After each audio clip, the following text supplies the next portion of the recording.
And you probably noticed I don't feel about that war the way we were told we were supposed to feel about that war, the way we were ordered and instructed by the United States government to feel about that war. You see, I'll tell you, my mind doesn't work that way. I got this real moron thing I do. It's called thinking. And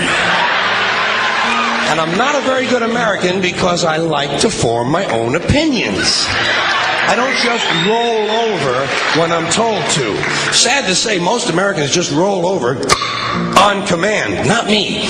I have certain rules I live by. My first rule, I don't believe anything the government tells me. Nothing. Zero. Nope.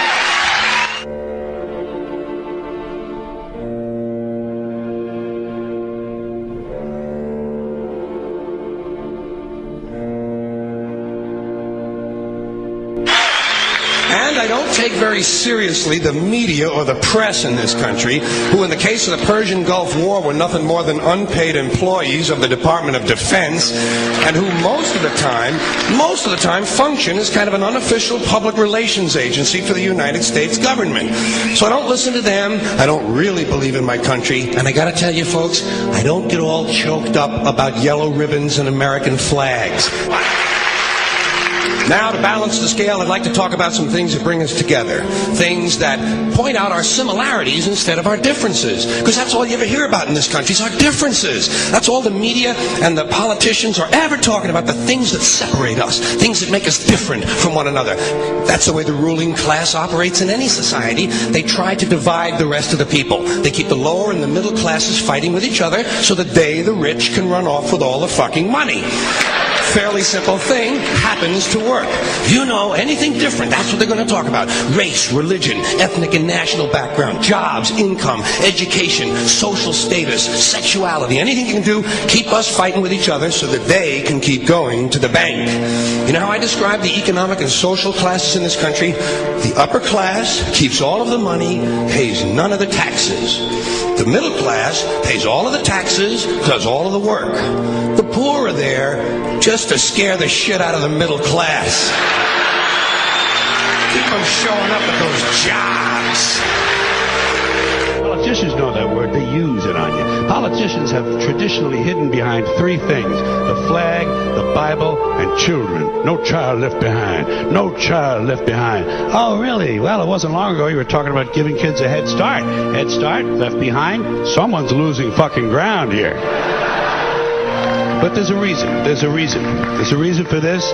There's a reason education sucks, and it's the same reason that it will never, ever, ever be fixed. It's never going to get any better. Don't look for it. Be happy with what you got.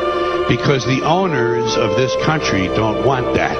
I'm talking about the real owners now. The big, the wealthy, the real owners, the big wealthy business interests that control things and make all the important decisions.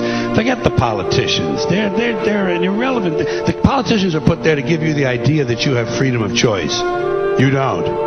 You have no choice. You have owners. They own you. They own everything. They own all the important land.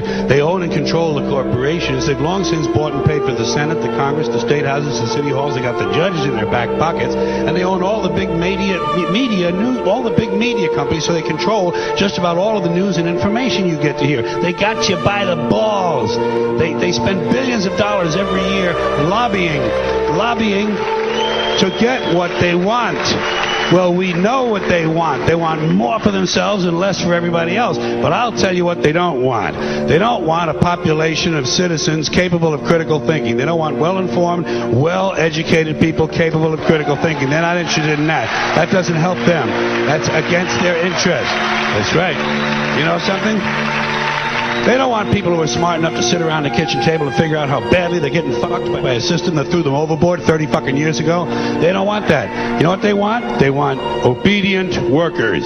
Obedient workers. People who are just smart enough to run the machines and do the paperwork, and just dumb enough to passively accept all these increasingly shittier jobs with the lower pay, the longer hours, the reduced benefits, the end of overtime, and the vanishing pension that disappears the minute you go to collect it. And now they're coming for your Social Social Security money. They want your fucking retirement money. They want it back so they can give it to their criminal friends on Wall Street. And you know something? They'll get it. They'll get it all from you sooner or later because they own this fucking place. It's a big club, and you ain't in it.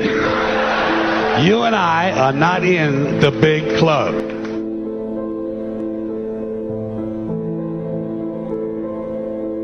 The greatest form of control is where you think you're free when you're being fundamentally manipulated and dictated to. One form of dictatorship is being in a prison cell and you can see the bars and touch it.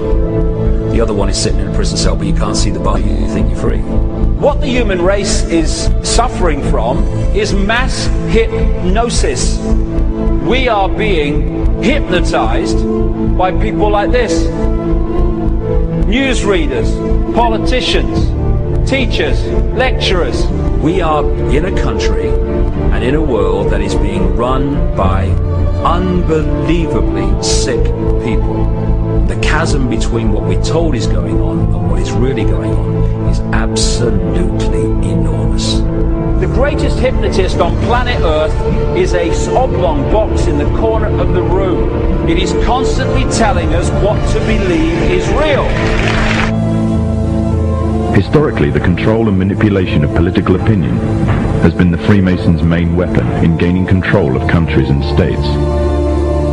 Once in control of the rulers and politicians of a country, laws and political structures could be changed in accordance with their agenda.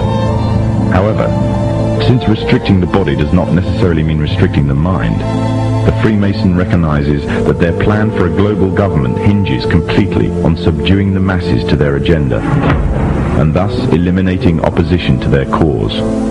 And the greatest threat to their plan, posing more danger than any army or law, is the threat of a free-thinking mind. In order to eliminate this threat and to achieve their objective, the Masons have set about the boldest plan ever devised: the complete control of every aspect of human life, your life. And the weapons they are using against you are in your very homes, entertaining you and your children, and gradually indoctrinating you without you even realizing.